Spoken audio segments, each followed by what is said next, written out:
Assalamualaikum warahmatullahi wabarakatuh. Perkenalkan nama saya Fatima Muhammad.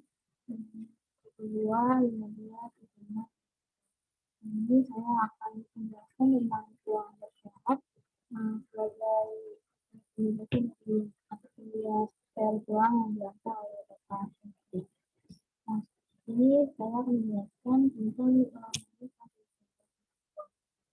Nah, di sini tuh ada definisi, ada aksioma, ada penilaian peluang, dan ada peluang total, kemudian ada kejadian bebas dengan teoremanya dan teorema Bayes. Pertama, di sini definisi peluang bersyarat dulu. Nah, peluang bersyarat ini dinotasikan seperti ini, P, A, garis lurus B. Nah, ini tuh dibacanya peluang A jika terjadi B. Jadi, peluang bersyarat itu suatu kejadian A jika B sudah diketahui, jika kejadian B sudah diketahui. Nah, ini notasinya baca peluang A jika B terjadi. Bagaimana caranya? Ini dengan P, A irisan B per P peluang B gitu. Nah, peluang bersyarat ini memenuhi tiga aksioma. Nah, jadi aksioma ini misalkan S itu sebagai ruang sampel dari suatu kejadian dengan peluang B-nya itu lebih dari satu. Nah, ini maka menginginkan tiga aksioma. Nah, di sini pembuktiannya dulu nih, yang pembuktian I kan tadi dikatakan bahwa peluang B itu lebih dari 0, berarti kan A irisan B-nya itu bukan hitungan kosong karena lebih dari 0. Terus A irisan B-nya itu adalah B dan A irisan B-nya adalah A. Nah, dari kemungkinan ini itu akan mengakibatkan kalau misalkan A irisan B bukan hitungan 0, maka P peluang A jika B terjadi ini adalah 0. Nah, jika A irisan B sama dengan B, maka peluang A jika terjadi ini sama dengan 1. Jika A irisan B sama dengan A, maka peluang A jika B terjadi itu lebih dari 0. Nah, demikian tadi terbukti aksioma yang pertama, yaitu peluang A jika B terjadi ini lebih besar sama dengan 0 dan lebih kecil sama dengan 1. Nah, untuk bukti yang kedua, bukti aksioma yang I, untuk S irisan B, maka peluang S jika B terjadi sama dengan peluang B per peluang B itu sama dengan 1. Nah, bukti aksioma yang ketiga, karena A1, A2 merupakan kejadian-kejadian yang terlepas, maka AI jika terjadi B juga merupakan kejadian saling lepas. Oleh karena itu, peluang dari komponen yang anggotanya terhingga I dengan sama dengan 1 dengan AI di mana B terjadi ini sama dengan sigma I sama dengan 1 sampai terhingga peluang sigma dari peluang AI jika B terjadi dan terhingga dengan I itu dengan 1 dan seterusnya. Nah, kemudian ini contoh peluang A jika kita tahu. Misalkan ada data nih, laki-laki yang bekerja 460, yang menganggur 40, kemudian perempuan yang bekerja itu 140, menganggur 260. Nah, akan memilih satu di antara mereka didefinisikan kejadian berikut. L yang terpilih laki-laki dan B yang terpilih sudah bekerja. Maka peluang yang terpilih laki-laki dengan syarat sudah bekerja adalah P, L, di mana B diketahui, yaitu 460 sebagai jumlah pekerja dan 600 dari jumlah keseluruhan dengan 20/3/30. Nah, ini formulanya kayak gini. Peluang L di mana B diketahui ini sama dengan N L irisan B per N B. Nah, sini N L irisan B per NS nih semuanya 600 per NB per NS. Nah, sama dengan P L irisan B per peluang B itu. Nah, sekarang penggandaan peluang. penggandaan peluang ini didapat dari definisi peluang bersyarat nih. Jadi asalnya itu dari tadi kita mencari peluang A jika B terjadi ini sama dengan peluang A irisan B per peluang B. Nah, peluang B irisan A didapat dari peluang A irisan peluang B jika A terjadi ini didapat dari peluang A irisan B per peluang A. Nah, dari sini ini bisa sedemikian hingga peluang A irisan B ini sama dengan peluang B dikali peluang A di mana B terjadi atau peluang A dikali peluang B di mana A diketahui itu. Nah, contohnya ini. Nah, dari formula ini dapat diumumkan jadi ini nih. Penggandaan peluang itu juga peluang A1 irisan A2 irisan sampai AN1 itu lebih dari 0, maka peluang A1 irisan A2 sampai AN irisan AN sama dengan peluang A1 dikali peluang A2 jika A1. Jika A1 terjadi. Terus peluang A3 dikali jadi terus dikali peluang A3 di mana A1 irisan A2 ini terjadi. Kemudian peluang AN di mana peluang A1 irisan A2 irisan sampai AN1 terjadi gitu. Ini diumumkan dari definisi yang ini. Kemudian contohnya nih, si A akan memilih sebuah mata kuliah pilihan dari dua alternatif, yaitu memilih matematika dengan peluang 0,6 dan memilih ekonomi dengan peluang 0,4. Jika ia memilih mata kuliah matematika, maka peluang ia akan lulus adalah 0,6. Jika ia memilih mata kuliah ekonomi, maka peluang ia akan lulus adalah 0,8. Nah, tentukan peluang ia lulus matematika dan tentukan peluang ia tidak lulus ekonomi. Nah, kita misalkan M ini si A memilih matematika. L ini peluang lulus MK pilihannya. Nah, yang pertama ini peluang A lulus matematika dulu. Jadi, peluang L irisan M sama dengan peluang M dikali peluang L jika diketahui M sama dengan 0,6 kali 0,6 sama dengan 0,36. Jadi peluang A lulus MK matematika adalah 0,36. Nah, sekarang peluang tidak lulus ekonomi. Di sini peluang L komplement irisan E sama dengan peluang E dikali peluang L komplement M. Jadi kita tahu kan kalau L komplement itu misalkan komplement itu kan bukan bagian dari si ininya, si L-nya gitu kan.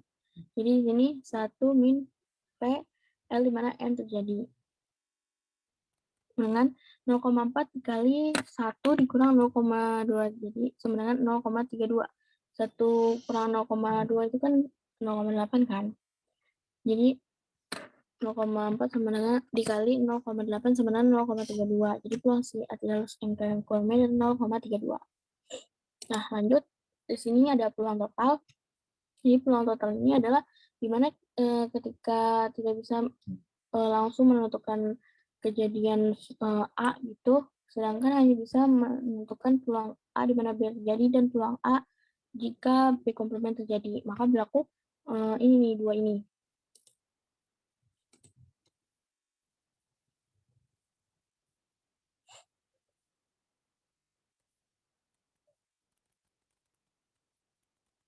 Nah, ini berlaku dua, misalkan pertama, misal B adalah suatu kejadian dengan peluang B lebih dari 0 dan peluang B komplement lebih dari 0, maka untuk sembarang kejadian A berlaku peluang A sama dengan peluang A jika B terjadi dikali peluang B ditambah peluang A di mana B komplement terjadi dikali P B komplement. Nah, yang kedua, secara umum jika B1, B2 sampai Bn merupakan partikel lepas dari S, ruang sampel dengan peluang BI lebih dari 0 untuk semua I sama 1, 2, sampai N, maka untuk sembarang kejadian A berlaku peluang A itu sigma dari peluang A jika terjadi jika BI terjadi dikali peluang BI. Nah, di sini contohnya 3 buah mode training yaitu M1, M2, dan M3 dipergunakan untuk mentraining siswa dalam menghitung. Diketahui bahwa 20% siswa mengikuti training M1. 30% siswa mengikuti training M2 dan 50% siswa mengikuti training M3. Juga diketahui bahwa 4% siswa mengikuti training M1 adalah gagal, 2% siswa mengikuti training M2 adalah gagal, serta 1% siswa mengikuti training M3 adalah gagal. Jika dipilih secara acak, seorang siswa yang mengikuti training tersebut tentukan peluang bahwa siswa tersebut gagal. Nah, misalkan sama kejadian terpilih siswa yang gagal mengikuti training. Yang pertama ini peluang G, ya. G itu tadi sama dengan peluang M1 ini training M1 ya. Terus peluang G dengan syarat sudah mengikuti M1 gitu. Plus P M2 dikali P G dengan syarat mengikuti training M2 dan plus P M3 dikali P G jika M3 sudah terjadi. Nah, ini tinggal masukin aja 0,2 dikali 0,04 ditambah 0,3 dikali 0,02 plus 0,5 dikali 0,01. Nah, sama dengan 0,019. Jika ingin diubah menjadi persen, jadi 1,9%. Nah, kemudian kita akan membahas kejadian bebas. Nah, kejadian bebas itu apa sih? Gitu kan kalau peluang syarat itu misal ada kejadian A dan B, kejadian B ini mempengaruhi kejadian A. Nah, sedangkan kejadian bebas ini, meskipun B terjadi, tetapi tidak berpengaruh pada kejadian A gitu. Jadi, peluang A jika B terjadi ini sama dengan peluang A gitu. Dan peluang B jika A terjadi ini sama dengan peluang A gitu. Jadi, tidak saling mempengaruhi. Jadi, dikatakan bebas jika peluang A irisan B sama dengan peluang A dikali peluang B gitu. Nah, ini bukti I-nya. Peluang A sama dengan peluang A irisan B ditambah peluang A irisan B komplement. Jadi teorema ini nih. Jadi dari definisi ini memunculkan teorema ini nih. Jika A dan B adalah dua kejadian bebas, maka yang pertama A dan B komplement adalah dua kejadian bebas, A komplement dan B adalah dua kejadian bebas, A komplement dan B komplement adalah dua kejadian bebas. Nah, ini kita buktiin dulu.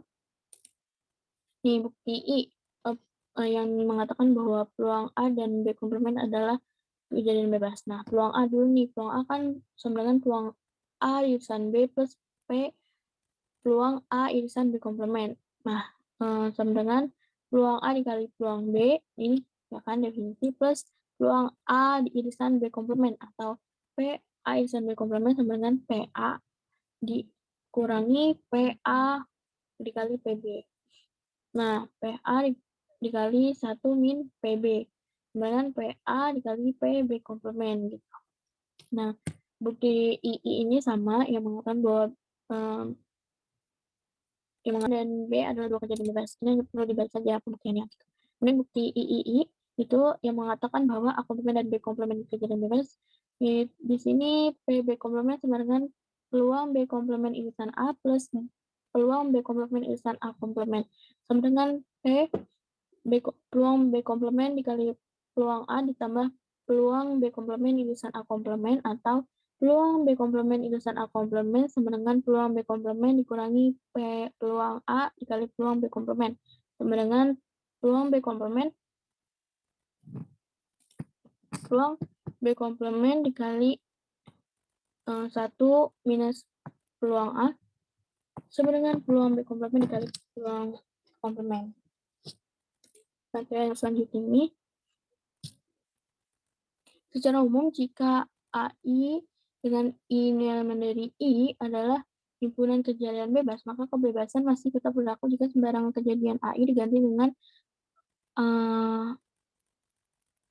AZ, yaitu peluang dengan komplement I gitu, yaitu peluang BI1 irisan BI2 irisan sampai irisan BIK sama dengan P peluang BII dikali peluang BI2 sampai peluang BIK, di mana I ini IJ sampai IK gitu adalah indeks yang berbeda, serta BIJ adalah AIJ atau A komplement IJ, dengan J ini sama dengan 1, 2, sampai K. Nah, Ada contoh kejadian bebas. Nih, sebagai ilustrasi, nah yang tadi yang training itu, bukan.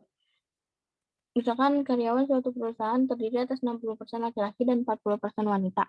Sebanyak 70% di antara laki-laki maupun wanita sudah menikah. Untuk keperluan pemberian hadiah dari himpunan karyawan perusahaan tersebut dipilih seorang secara acak, misalkan L, W, K, dan T berturut-turut.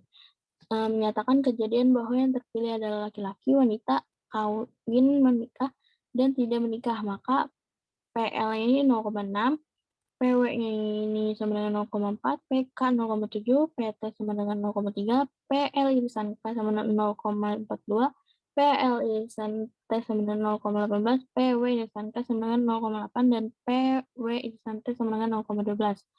Nah, misalkan ada tambahan informasi bahwa orang yang terpilih adalah belum menikah, maka peluang bahwa orang tersebut laki-laki adalah PL dengan terjadi PL dengan terjadi T, maka PL irisan T sama dengan PT sama dengan 0,18 sama dengan 0,3 sama dengan 0,6. Ternyata peluang ini adalah sama dengan peluang yang terpilih adalah laki-laki tanpa tambahan informasi bahwa ia belum menikah. Jadi dalam kasus ini, peluang L jika terjadi T adalah PL, yaitu terpilihnya orang yang belum menikah dan terpilihnya laki-laki adalah dua kejadian bebas yang saling mempengaruhi. Nah, kemudian ada selanjutnya teorema Bayes yang mengatakan bahwa misalkan B1, B2, sampai Bn adalah partisi lepas dari S ruang sampel jika peluang Bi lebih besar dari 0, untuk semua I, yaitu 1, 2, sampai N, maka untuk sembarang kejadian A dari S ruang sampel dengan peluang A lebih dari 0, dan untuk sembarang K dengan K1 sampai 2 sampai N berlaku peluang BK jika A terjadi sama dengan peluang A jika BK terjadi dikali peluang BK per sigma dari peluang A jika B1 terjadi dikali peluang B1.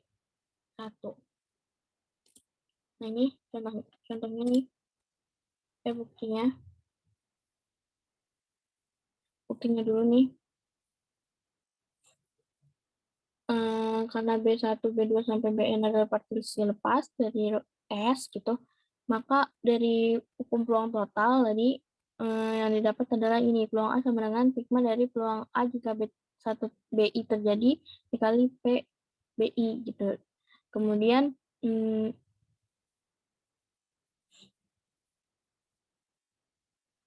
dengan mengganti peluang A dengan ini, sigma dari peluang A jika BI terjadi dikali peluang BI, maka didapatkan peluang BK irisan A sama dengan peluang A sama dengan peluang A jika terjadi BK dikali peluang dikali peluang BK per PA. Nah, didapatkan teorema Bayes. Nah, langsung aja nih contohnya, kita perhatikan kembali yang tadi training itu. 20% mengikuti training M1, 30% M2, 50% M3, 4% siswa M1 gagal, 2% siswa M2 gagal, 1% M3 gagal. Jika dipilih secara acak, seorang siswa yang mengikuti training tersebut, ternyata siswa tersebut yang gagal dalam training, tentukan peluang bahwa siswa tersebut mengikuti M1. Nah, misalkan EI menyatakan bahwa kejadian siswa dipilih dari metode MI, yang I-nya itu 1, 2, 3, dan G menyatakan kejadian bahwa siswa tersebut gagal dalam training. Maka peluang M1 jika G terjadi ini sama dengan peluang G jika terjadi M1 dikali peluang M1 per sigma peluang G jika MI terjadi dikali peluang MI dengan 0,04 dikali 0,2 per 0,04 dikali 0,2 plus 0,02 dikali 0,3 plus 0,01 dikali 0,5. Hasilnya adalah 0,42. Nah, segitu dulu penjelasan dari saya. Kurang lebihnya mohon maaf. Assalamualaikum warahmatullahi wabarakatuh.